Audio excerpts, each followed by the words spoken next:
I wrote it last night. I'm proud. Like, yes, I have it.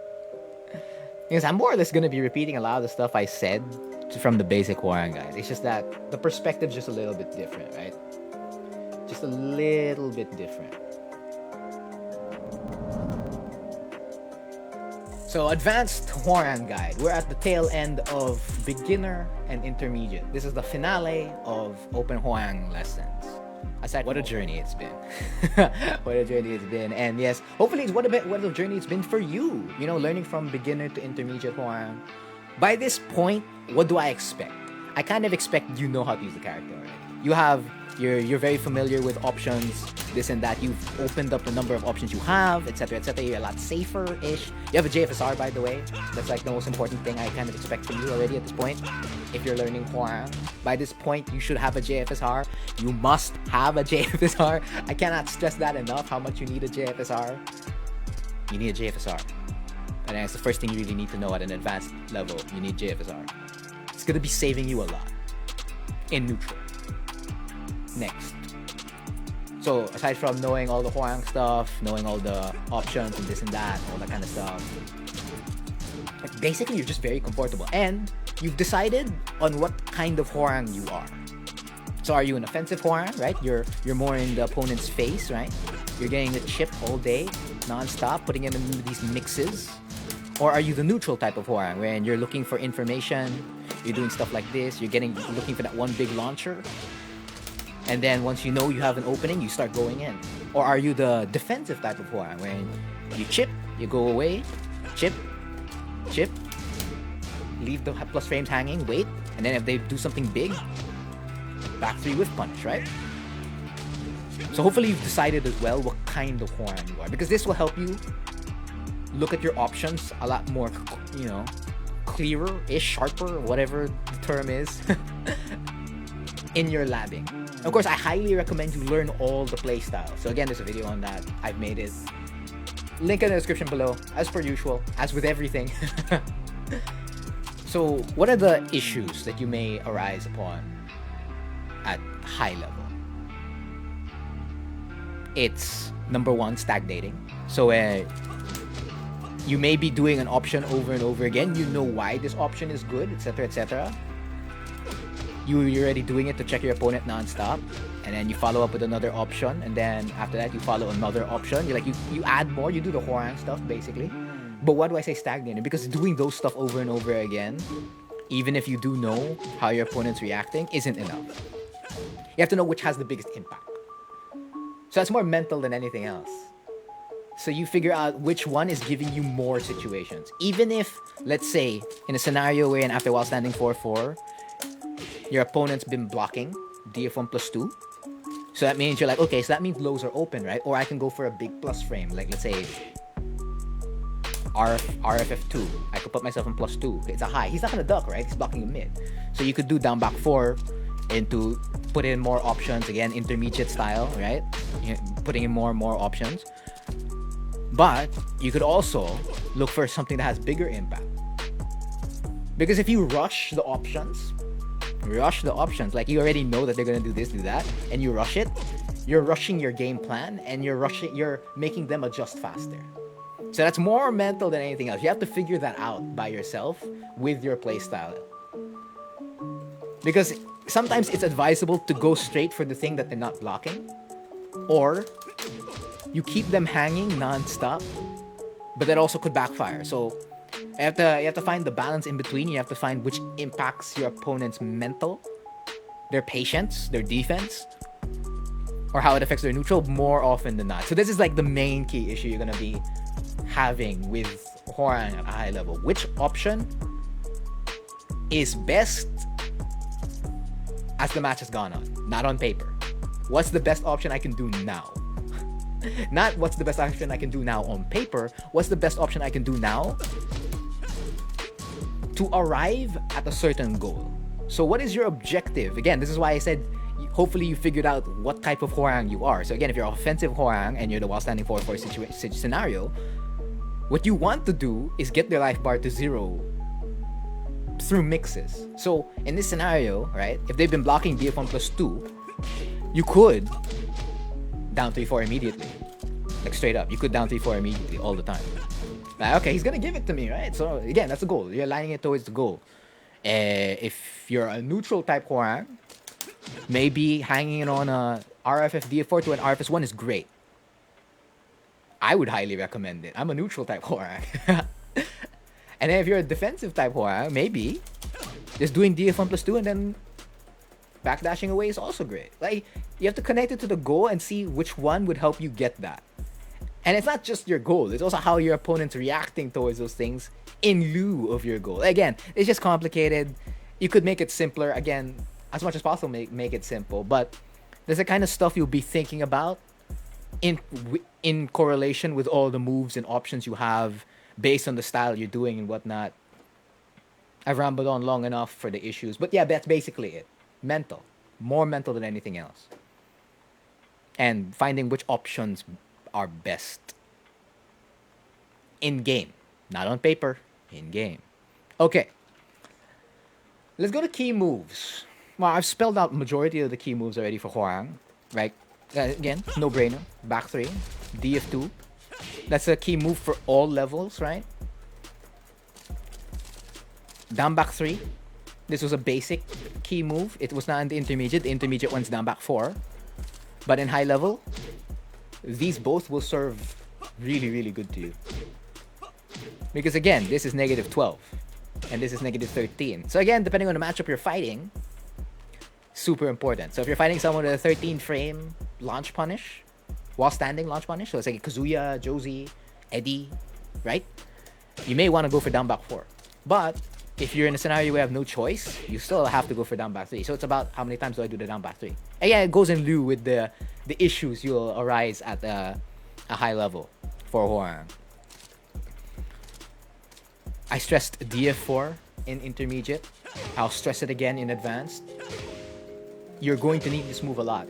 And you're going to have to learn how to work around how DF4 operates. Because again, DF4 on hit, only RFF DF3 will catch. And if you're fighting Zafina, Miguel, Alisa, Lily, etc., any character with a really great backdash, the RFF DF3 itself, even whiff there against Hwoarang. So you have to watch out, because the only thing that catches is JFSR. And even if JFSR catches, this still can be stepped. So you have to build around the DF4 mix. Again, it goes back to mental frames, mental this, mental that. Well, another key move. These two, DF1 and DF1+2. I didn't mention these at all in basic and intermediate, but now you're gonna need these guys like more than ever. Most especially DF1+2, because you're gonna need a DF1 that works the standard way. So like let's say a Kazumi DF1 or a Shaheen DF1, Leroy DF1, etc. You're gonna be using Hwoarang's version of it, which is DF1+2. And again, this is -3 on block, so you'll know how to work around this by this point. And DF1 is gonna have its uses, even if it is -1 on block, and its pushback is kind of, well, not as desirable compared to DF1+2. So again, DF1+2 to DF1+2 it's okay, but DF1 to D1 bad, and DF1 to DF1+2 not so good. But DF1 into DF4 doable. So it's like working around those options.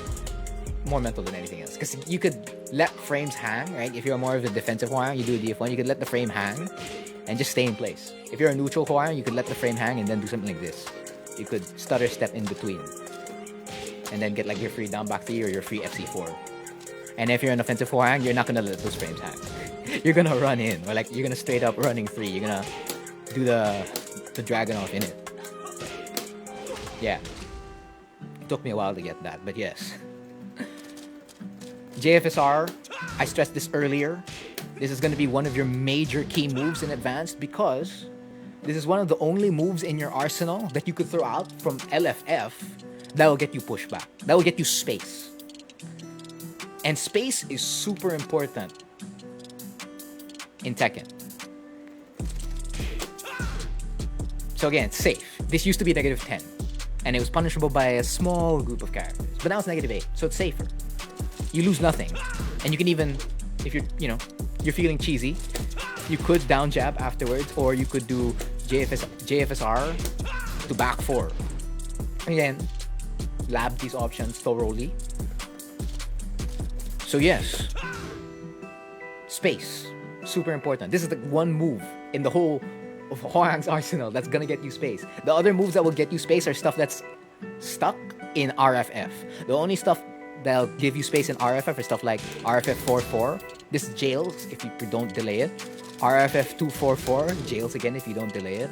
You could also do 2-3, RFF 2-3 on block, get you space again. 2 back 4, right? Or RFF back 4 by itself will get you space. Because space is super important, being able to develop what you need to do throughout the game. Because if you're always brawling here, you'll have little to no breathing room. Majority of the time. This will be great, again, if you're an offensive Hwoarang. But if you're a neutral or a defensive, or even for offensive, really, there'll be some times where you want some space so that you can reassess what you need to do. How's your opponent reacting? What's my objective? Which moves do what? How's the opponent reacted to those moves? Etc, etc, etc. So that one time for a breather, and if you really need it, let's say you're even stuck at the wall, your back's behind against the wall. Instead of pressing something like a back 1 or a back 2, you know, one of the panic moves that's available to you, or even a down jab, you could JFSR out of there. Provided, again, you have the frames to use JFSR in that scenario. But I've had a couple of scenarios myself where I'm stuck at the wall, and let's say I was able to free myself up with a down jab to a while standing 4, and since they were looking for a while standing 4-4, I just do while standing 4 by itself, and JFSR is more or less free. Again, it's more mental. Because if they know that you're just going to do while standing 4, they could easily just interrupt you. JFSR is never going to know. Yeah. A lot of the other key moves, again, from intermediate, basic, they apply here as well. I'll probably just put them in the screen, right? It's going to be towards this side, again, where both the Hwoarangs are. It's going to cover it. It's going to be a big yellow box with all the key moves you need. With advanced moves being on top. So that's when this video gets edited, as per usual. So we'll move on to punishment. Punishment's more or less the same. It goes again with the goals and that you have aligned yourself with, your style. So again, 10 frame, your 10 frame to 13, 14 frame punish even could be different if you're an offensive Hwoarang, like you're gonna do 1-2, more 1-2s, right? Because you're gonna get that plus 11G, be on your way to get those mix-ups. Or you're more a neutral Hwoarang, or a neutral slash defensive Hwoarang, right? Either of the two, you're gonna be doing more 4-3s or 4 F4s. And then, always, if you get a stagger low, this is regardless of the type of Hwoarang you are. If it's above 16 frames, like it's not 16 on the dot, wherein you only can do up back 3-3. Like if it's 17 above, always crouch cancel back 3. And if not crouch cancel back 3, neutral hop kick. One of the two. Those are your most acceptable punishes for you to do. If it's 16, that's when you do up back 3. But majority of the time, you're going to be taking this. Why? Because the damage you'll get and the amount of freedom you have to do your combos is higher, far, far higher, whether that be neutral hop kick or back 3, compared to up back 3-3. Because the insta-tail spin really changes the scenarios a lot. If you're close to the wall, side wall, and all that kind of stuff, this is best. And yeah. You could opt at 14 frame while standing, right? Because again, 14 frame while standing is back, well, this one, right? While standing 3, back 3, or while standing 3, AFF3. You could opt to a 4-3+4. It's there. You can do it. You can choose to do it. It exists. You can do it if you want to. And of course, for all the specific punishes, again, if it's 13, DF1 plus 2. That stuff that don't reach, like 4-3 or the jabs don't reach, DF1 plus 2. Again, all the stuff you've heard before in all the other videos I've done. 4-3+4 for stuff that also don't reach at 14. Yes. For all the pushback stuff, Peacekeeper or back 3 by itself. Yeah, nothing you haven't heard before, basically. Let's move to combos. So by this point, you should have combo mastery. So if in intermediate, I said that you had to have the B&Bs, which is again Season 1, which is FF4, and Season 2, which is F4 back 3. By this point, you should have combo mastery. So that means regardless of the launcher you do, you know how to get to the wall. From any kind of launcher.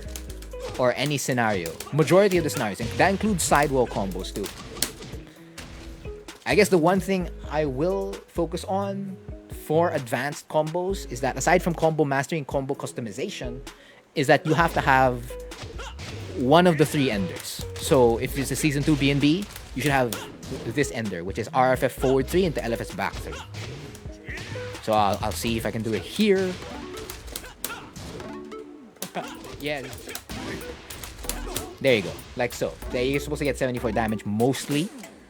And then if not, the RFF forward 3 into LFS back 3, you should have the Thunderbolt Ender, which is running up jabs. So you run up jabs into either RFS or LFS, so you could end up with LFS of forward 3 plus 4, or RFS back 4. Those are usually the enders you'll be doing, provided you get the Thunderbolt. I don't know why that's its name, but that's its name. I don't make the rules here. So again, just for demonstration's sake, like so. But it's supposed to happen off the Season 2, the whole Season 2. So that includes a Peacekeeper, RFF 3, 4, back 4. It gives you really long wall carry. And the last one you're supposed to know, right? So one of the 3, you should have one of the 3, and then eventually acquire all 3. The last one would be 4-3 forward until 4-3 plus 4. This also works, applies to the Season 2 B&B, F4 back 3. But I'm gonna drop it here a lot if I attempt to do it, so no amount of editing would change that. So yes. Yeah, those are the combo enders you should know. Like, those are your single-handedly hit one of Hwoarang's best enders, provided you're doing Season 2 B&B. And even if you're not doing Season 2 B&B, Thunderbolt, run-up jabs, and 4-3 forward are going to give you longer wall carry compared to RFF forward TLS. This is just more for damage if it's like the only thing that catches. And that usually applies to Season 2 B&B, because that's one of the first things you could learn. Either run-up jabs, 1-2-3 or 1-2-4, or RFF forward 3, LFS back 3. The one you're gonna learn last all the time is always 4-3 forward or 4-3 plus 4. This is a little bit difficult, a little bit more complicated, but with time, and of course, since you're already at an advanced, a high level, right? Supposedly, your execution, it should be no problem. It should give you a couple of months and you'll have it. High level strats. Let's move there. Strats. It's learning how to use one scenario to its fullest. So again, this applies back to the issues, the problems you'll arise at a high level. So let's take the LFS1 scenario. So again, if you do LFS1 on block, you could easily open up your opponent in so many ways.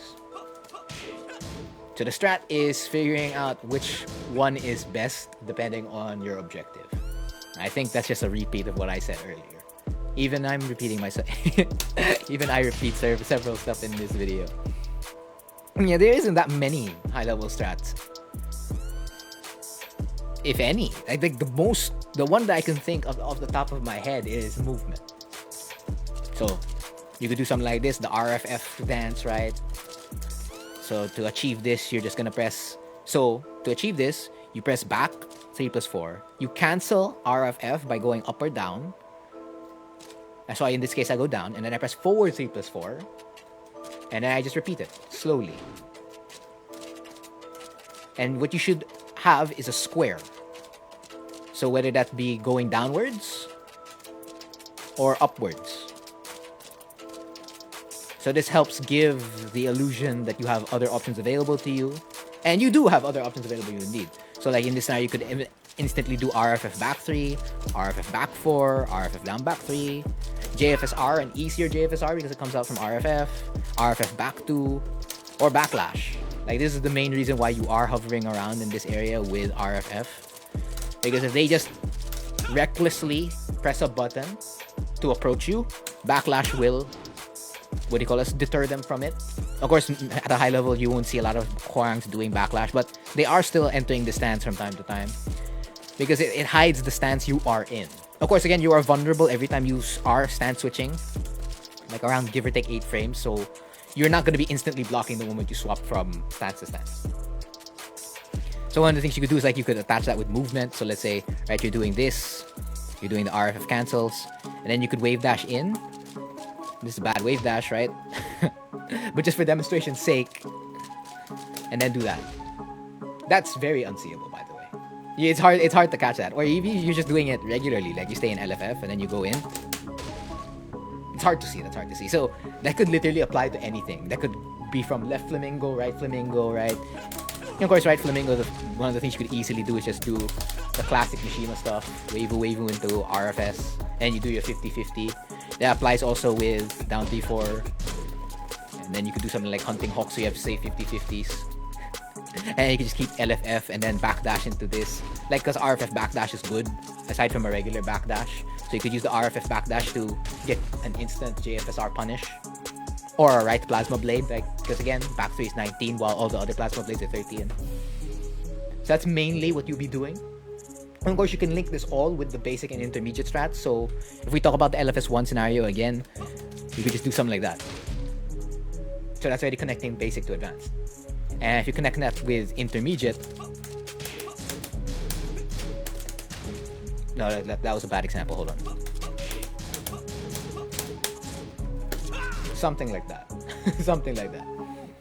Again, I'm pretty sure you already have the knowledge at this point to, what do you call that? Mix and match the basic, the intermediate, and to the advanced strats. Mainly movement into a button, most of the time. So let's go to roundup. So, Hwoarang, as per usual, stance character. You're gonna be noticing a bunch of stuff work, and then sometimes it doesn't work. So again, depending on the type of Hwoarang you are, that's super important, and identifying which one works best in the scenario you are in. Whether you want to keep them hanging here because you know they're blocking mid, or do you want to start going low immediately? Again, you are either accelerating their adjustments or not. Because again, if you accelerate their adjustments, that means you have to do more stuff in between. That means you have to stay ahead of the game. You have to stay 2 steps ahead. And if not, like you're hanging it here, you're keeping them on that one adjustment, but at the same time, your opponent may think that you don't have any other option. So it's about really balancing it and checking most of the time and avoiding scenarios as much as possible that could put you in danger. Like again, DF4 on hit. Like you've learned how to mitigate scenarios like that. So DF4 on hit, while standing 4-4 on hit, FF3 on block. Keep it simple and customize, mix and match what will work best for you on paper and in match. And just have fun with it, really, and never stop labbing, because this character has just an infinite amount of options that almost exist. And that's what makes playing him fun. And of course, I do also recommend playing other characters. Wow. Advanced Hwoarang guy. Play another character, not Hwoarang. No, but there's merit to it. Because if you play, like, say, a character like Steve, you could learn how to use timings to get Hwoarang's back 1, his back 4, to work like Steve's-ish. Like, you could find scenarios to squeeze it in. And since Hwoarang's does move him towards the left a little bit, like compared to Steve's, just more on axis, it may avoid a couple of scenarios Steve back 1 may not avoid, right? You feel me? Yeah, stuff like that. And then just reapply it all the way back to Hwoarang, all the stuff you learned from another character. So yeah, that's the end of the cheese. The last dedicated Hwoarang lesson I guess I'm making. Not unless I make another one in the future. Yeah, so I've been Frontier. And as always, thank you for watching. Most of my thoughts on players with 15 to 20k wins: dedication. Dedication. They are dedicated. And they're having fun as well. They enjoy playing one character. Justice, one of the best Paul players in the world, had like an absurd amount of wins with Paul. And we don't bat an eye. Like, at all. We only bat an eye when it's against other players. But no, I don't think that should be the case.